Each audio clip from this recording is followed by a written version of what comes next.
دا په افغانستان کې یو نظم ویل کېږي چې پکې دا دوی وینا کړې ده چې که پاکستان بیا په کابل باندې حمله وکړه نو اسلام آباد به داسې کی او داسې به کی او لاهور کې به د خپلې افغانستان جنډې راوړي لګی به لږ به دا وورو بیا په دې باندې خبره کوو. کپلاهور می در تسبیح جنډې جګې نکړې زبا بچی د خانایم دل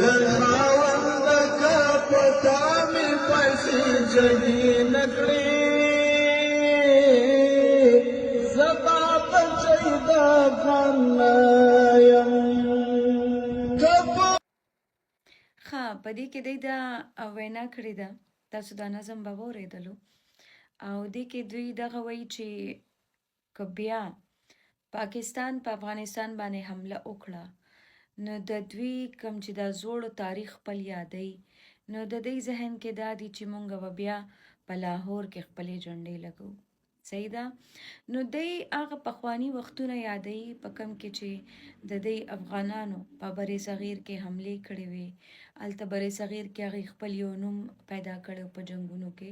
نو هغه زوړ تاریخ خو هغه خو تاسو اړو یادوي ما، ځکه چې دا پخوانی زمانه نه ده، دا پخوانی وخت نه دی چې تاسو به اسونه استعمال وکړئ او جی را به شئ دلته کې په لاسونو کې به هغه تلوارونه نیولي او بارډر به کراس کې په اسانۍ سره په بارډر باندې داسې ماشین ګنې روانې دي چې هغه څوک بارډر کراس کوي که نه نو هغه داسې چلیږي چې د بل انسان سوچ هم ورته نه او بل دا تاسو چې په خپلو ویډیوګانو کې ذکر کوو که نه چې پاکستانیان په کور کې ناست دي او داسې ډرونز لري چې هغه د کور نه آپریټ کیږي او د کور نه هغه په ریموټ باندې چلیږي او دغلته حملې کوي. نو بیا داسې قسمه ډرونز هم شته د پاکستان سره. نو ځکه د نظم چې دی دا بار بار په دې باندې چې دی ډېر فخر کول دا اډو د فخر سیز دی نه،